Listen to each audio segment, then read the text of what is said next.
ajaran yang paling asas, perkara yang paling pokok yang dibawa oleh Nabi SAW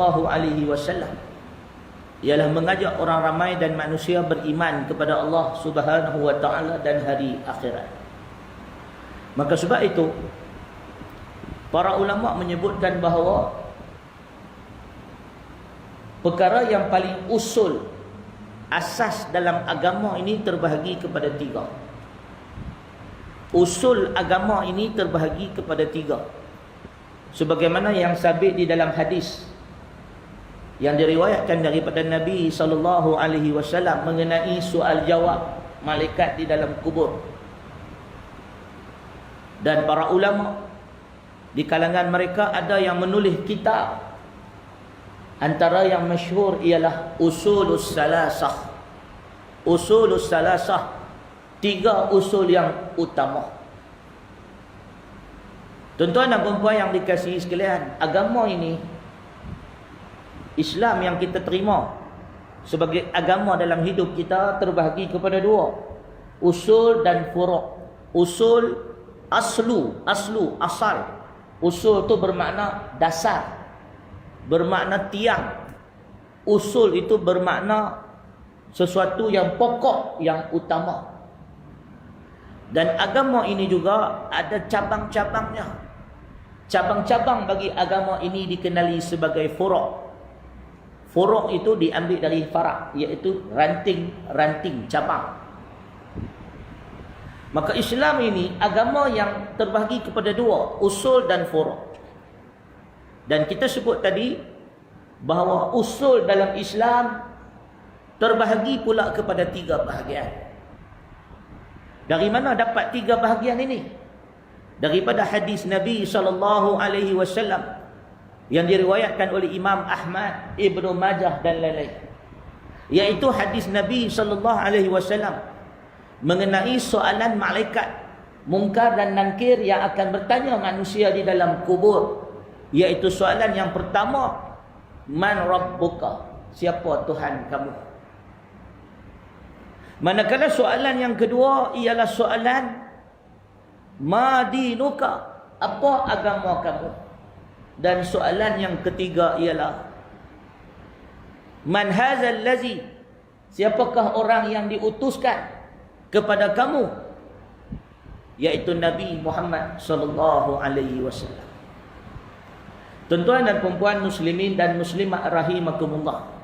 Maka para ulama akidah, antaranya Syekh Muhammad, telah menulis sebuah kitab yang bertajuk Usulus Salasah, dasar tiga perkara, iaitu menceritakan kepada manusia bahawa seluruh ajaran agama yang ada pada kita di dunia ini semata-mata untuk membolehkan kita menjawab soalan malaikat yang akan bertanya di dalam lubang kubur.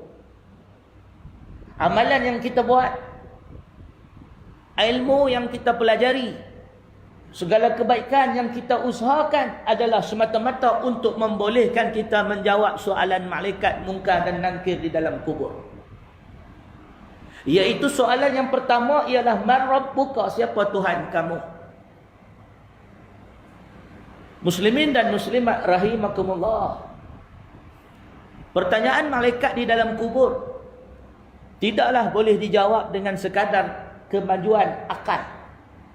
Tidak boleh dijawab dengan intelektual. Tidak boleh dijawab dengan kebijaksanaan akal fikiran manusia, tetapi dijawab oleh keimanan yang ada di dalam dada. Muslimin dan muslimat rahimakumullah. Soalan siapakah Tuhan kamu? Man Rabbuka? Siapa Tuhan kamu? Ini adalah soalan yang penting.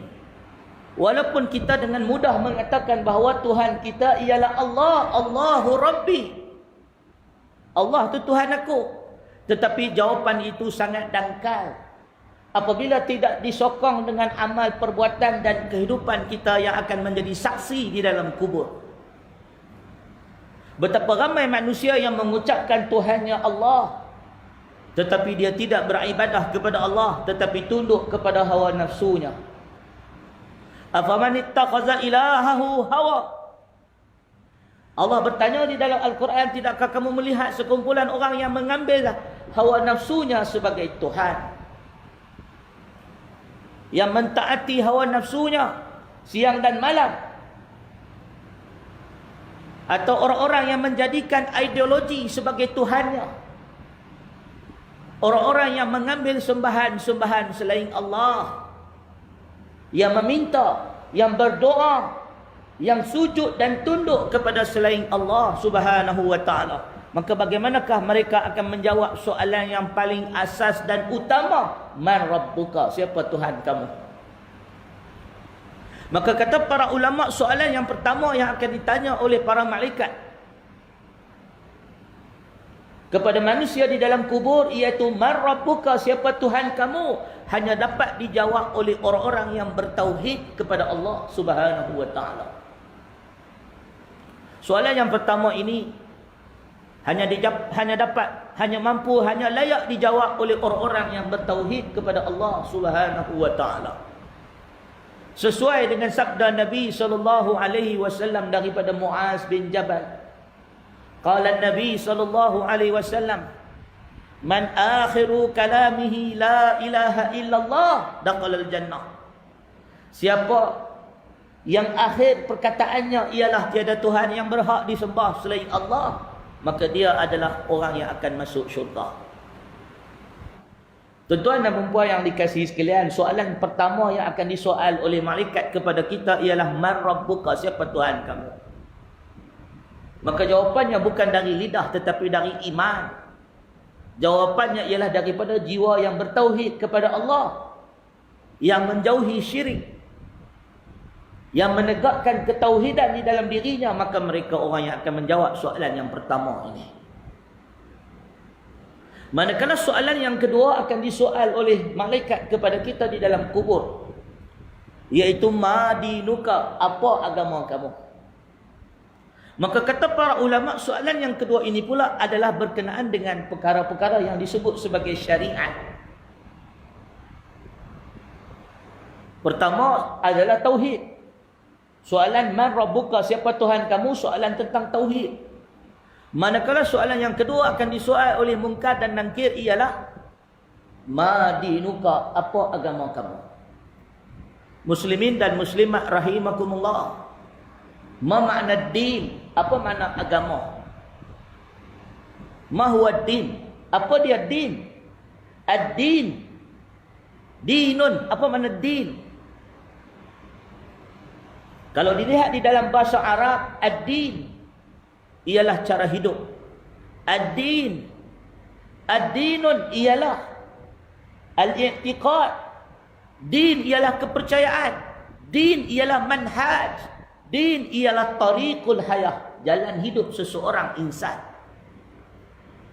Maka din disimpulkan oleh para ulama, soalan yang kedua akan disoal oleh para malaikat di dalam kubur. Ad-din ialah syariah. Syariat siapa yang kita ikut di dunia ini? Syariat apakah yang kita lalui? Syariat apakah yang kita amalkan ketika hidup di atas muka bumi? Maka disoal oleh malaikat di dalam kubur, madinuka? Apakah agama kamu? Apakah syariat kamu? Apakah agama yang kamu amalkan ketika hidup? Maka orang yang bernikah dengan tidak menurut syariat Allah, maka orang yang mendirikan perkahwinan dengan tidak mengikut syariat Allah, maka orang yang tidak berniaga mengikut syariat Allah, maka orang yang mencari rezeki tidak mengikut syariat Allah, maka orang yang hidup di atas muka bumi, makan dan minumnya, tidurnya, kegiatan hariannya tidak mengikut syariat Allah, tidak akan mampu menjawab dinil Islam, agamaku adalah Islam.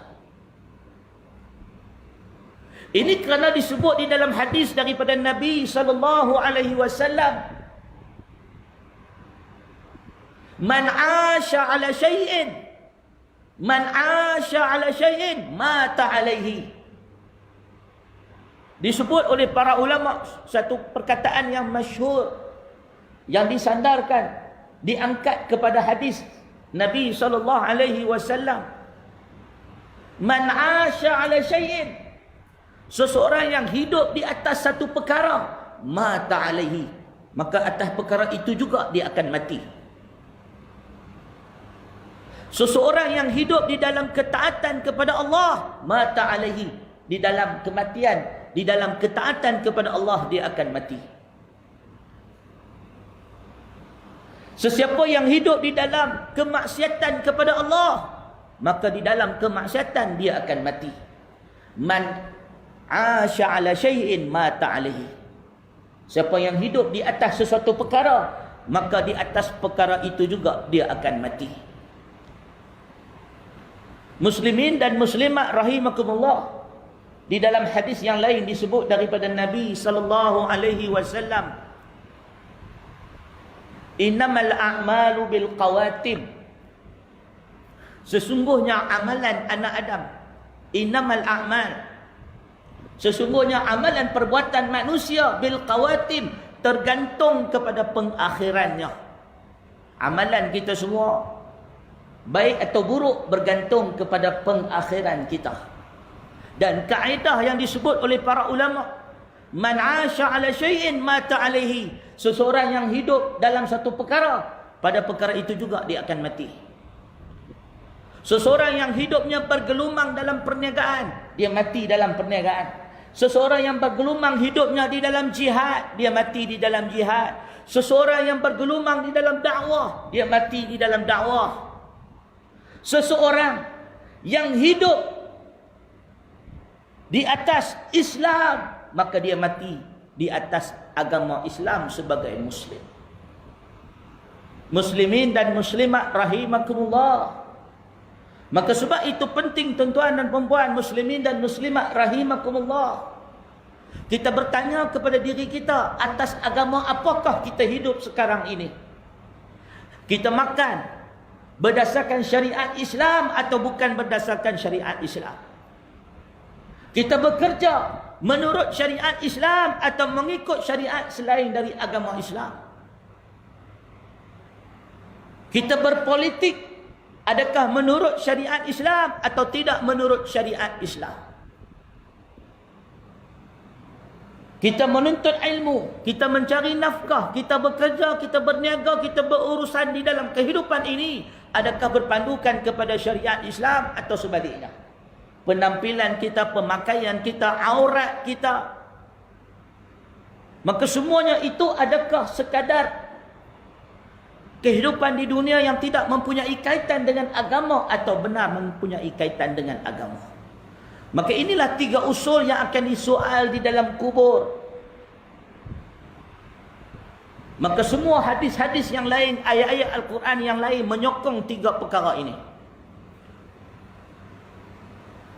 Kita dilarang untuk tasyabuh dengan orang-orang kafir. Disebut di dalam hadis, man tashabbaha biqaumin fahuwa minhum. Barang siapa yang menyerupai satu kaum, maka dia termasuk dari kaum tersebut. Semata-mata kerana untuk menjadikan syariat yang kita pegang ialah syariat Islam, bukan syariat selainnya. Wa man yabtaghi ghaira Islam madina fala yuqbalu minhu. Allah menyebut di dalam Al-Quran, barang siapa yang mencari agama selain daripada Islam, maka tidak akan diterima daripadanya. Wa huwa fil akhirati minal khasirin, dan dia pada hari kiamat akan menjadi di kalangan orang-orang yang rugi. Muslimin dan muslimat rahimakumullah, pertama ialah tauhid, yang kedua ialah syariah.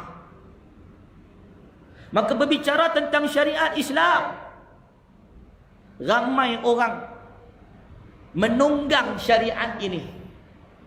Apabila berbicara tentang syariat Islam, ramai orang hanya mengucapkan dia Islam pada lisan dan perkataan, tetapi tidak pada amal perbuatan.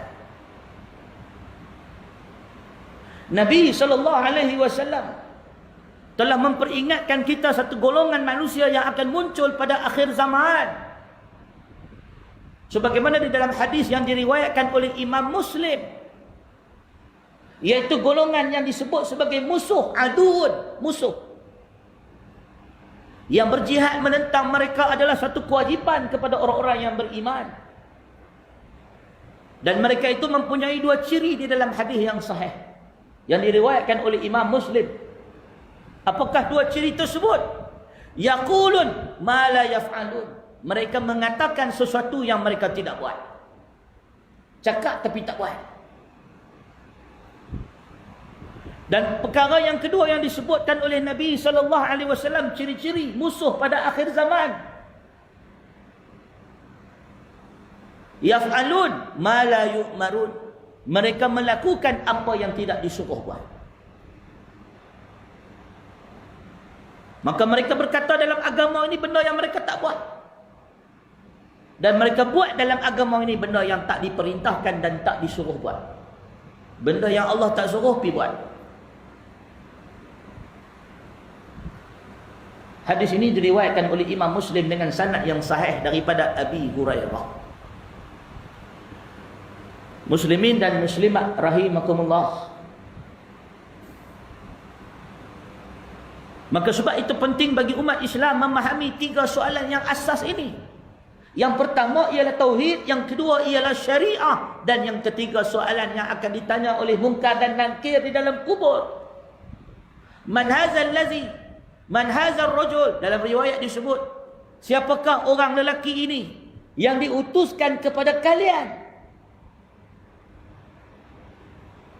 Iaitu ditanya tentang pengutusan Nabi kita Muhammad sallallahu alaihi wasallam.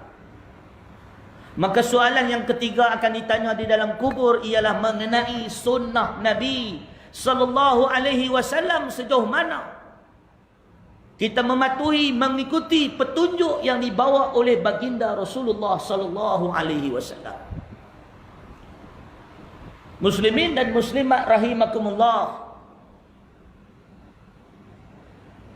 Betapa ramai manusia menjadi sesat, terpesong daripada Islam kerana menyalahi sunnah. Betapa ramai orang yang mendakwa mengikut Al-Quran, mendakwa beliau Islam, tetapi kerana menyelisihi sunnah, akhirnya membawa kepada kebinasaan. Maka tauhid dan syariah yang dipegang oleh seseorang atau dilaksanakan oleh seseorang tidak akan sempurna tanpa memiliki sunnah. Inilah tiga soalan asas yang akan ditanya oleh munkar dan nakir di dalam kubur, iaitu tentang pengutusan Nabi Muhammad sallallahu alaihi wasallam, sejauh mana kita mengikuti petunjuk baginda sallallahu alaihi wasallam. Kama ja'a an-nabi sallallahu alaihi wasallam, man ata'ani dakhalal jannah, siapa yang mentaati aku akan masuk syurga. Wa man asani faqad aba, dan siapa yang mengingkari aku maka dia ingkar.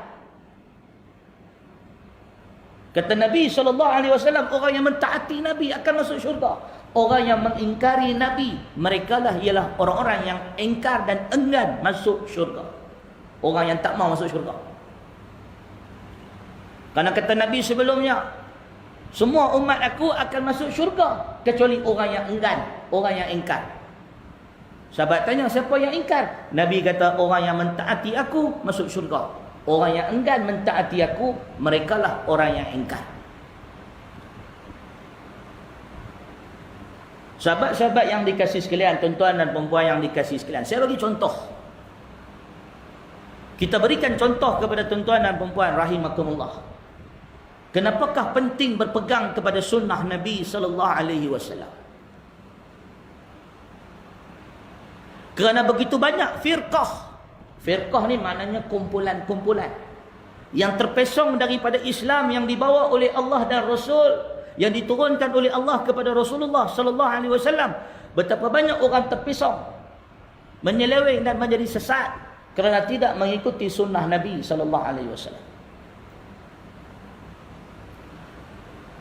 Yang dimaksudkan dengan mengikuti sunnah ialah mengambil Islam dari petunjuk yang sahih. Tuan-tuan dan perempuan yang dikasihi sekalian, ini adalah zaman dusta. Kita hidup di zaman dusta. Kita hidup di dalam zaman cucuk udang, tak ada udang di dalamnya. Kita hidup di zaman karipak, ada oksigen banyak daripada isi. Kita hidup di zaman yang penuh dengan penipuan. Maka pada zaman ini tuan-tuan, kita perlu lebih berwaspada dengan dakwaan-dakwaan dan ucapan manusia yang berwajah manis tetapi berhati syaitan. Semua orang boleh mendakwa ikut Quran dan sunnah. Semua orang boleh mendakwa kami berpegang kepada Quran dan sunnah. Tetapi sejauh mana dakwaan itu benar, bertepatan dengan apa yang dikehendaki oleh Allah dan Rasul. Golongan-golongan Syiah, mereka dikenali sebagai Syiah bukan kerana mereka tidak mengikuti Al-Quran, bukan kerana mereka tidak mengikuti hadis Nabi, tetapi kerana kefahaman agama mereka menyalahi kehendak Allah dan kehendak Nabi. Orang-orang Khawarij, mereka mendakwa mengikuti Al-Quran dan hadis, tetapi mereka memiliki kekurangan. Kekurangan mereka ialah kerana tafsiran mereka terhadap Al-Quran, kefahaman mereka terhadap hadis menyalahi apa yang dikehendaki oleh Allah dan Rasul. Maka bagaimana keadaan itu terjadi, tuan-tuan? Keadaan itu berlaku kerana mereka tidak memiliki sumber yang asal, sumber yang sahih, sumber yang terpelihara untuk memastikan Al-Quran yang difahami itu bertepatan dengan kehendak Allah dan hadis yang dibaca itu bertepatan dengan kehendak Rasulullah sallallahu alaihi wasallam. Maka di situlah datangnya peranan sahabat Nabi. Disebabkan kerana orang-orang Syiah, mereka mengkafirkan sahabat Nabi. Betapa banyak hadis-hadis Nabi yang sahih ditolak oleh Syiah kerana diriwayatkan oleh sahabat-sahabat Nabi yang tidak diterima oleh mereka. Kerana orang-orang Khawarij memerangi sahabat Nabi, memusuhi sahabat Nabi. Mereka mengatakan nahnu rijal, hum rijal. Dia kata sahabat-sahabat Nabi itu orang lelaki, hum rijal wa nahnu rijal. Mereka tu anak jantan, kami pun anak jantan. Sama aja kami dengan sahabat. Kalau mereka boleh baca Quran, kami boleh baca Quran. Mereka boleh tafsir Quran, kami boleh tafsir Quran. Maka jadilah orang-orang Khawarij golongan yang sesat. Kerana mereka tidak memahami keistimewaan sahabat Nabi, kedudukan golongan yang disebut sebagai khairul ummah, sebaik-baik umat. Khairul qurun qarni summal lazina yalunahum summal lazina yalunahum. Di dalam hadis disebut bahawa sebaik-baik kurun aku dan kurun selepas aku. Di dalam hadis yang diriwayatkan oleh Imam At-Tirmizi disebut berpecahnya Yahudi kepada 72 golongan dan umat aku kepada 73 golongan, semuanya di dalam neraka kecuali satu. Qalu wa ma hiya Rasulullah? Qalu wa ma hiya ya Rasulullah? Siapakah golongan yang satu itu ya Rasulullah? Jawab Nabi sallallahu alaihi wasallam, ma ana alaihi wa ashabi. Golongan yang aku berada padanya dan golongan sahabat aku. Hadis riwayat At-Tirmizi.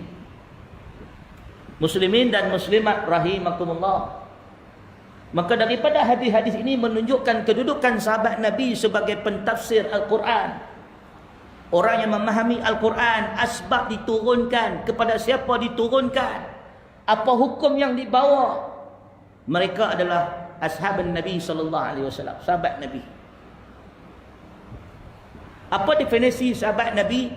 Kata Imam Ibn Hajar, definisi sahabat Nabi, takrif sahabat Nabi ialah man laqiyan Nabi sallallahu alaihi wasallam wa mu'minan bihi wa mata 'alal Islam. Sahabat Nabi itu ialah orang yang laqiyan Nabi sallallahu alaihi wasallam, bertemu dengan Rasulullah sallallahu alaihi wasallam. Wa mu'minan bihi, beriman kepada Nabi sallallahu alaihi wasallam. Wa mata 'alal Islam, dan mati di atas Islam. Ini adalah definisi yang diberikan oleh Imam Ibnu Hajar Al-Asqalani rahimahullah. Maka dengan mengikuti teladan dari sahabat Nabi, mempelajari agama dari riwayat-riwayat yang sampai kepada kita dari sahabat Nabi, maka kita dapat mencontohi Nabi, kita dapat memahami sunnah Nabi, maka kita akan dapat memahami syariat yang dibawa oleh Nabi, dan akhirnya kita akan dapat bertauhid, berakidah dengan cara yang diajarkan kepada kita oleh Nabi. Maka terjawablah 3 soalan kubur yang akan ditanya kepada kita oleh Munkar dan Nakir. Yang pertama, man rabbuka, siapa Tuhan kamu? Akan menyoal kita tentang tauhid yang dibawa oleh Nabi sallallahu alaihi wasallam. Dan soalan yang kedua ialah madinuka, apakah agama kamu? Agama syariat yang dibawa oleh Nabi sallallahu alaihi wasallam. Dan yang terakhir ialah mengikuti petunjuk Nabi sallallahu alaihi wasallam. Tuan-tuan dan puan yang dikasihi sekalian, sahabat-sahabat yang saya muliakan, kata para ulama, segala perkara yang tidak bermanfaat di dalam kubur pada hakikatnya tidak memberi manfaat di luar kubur. Segala milikan kita, segala sijil kita, segala pengetahuan kita, segala kemahiran kita, pengalaman kita yang tidak memberi manfaat untuk menjawab 3 soalan asas di dalam kubur ini, maka ianya sebenarnya hakikatnya tidak memberi manfaat kepada kita di dalam kehidupan di atas kubur. Mana-mana benda yang tak penting dalam kubur, maka ianya juga tidak penting di luar kubur. Kita diberikan peluang dan tempoh oleh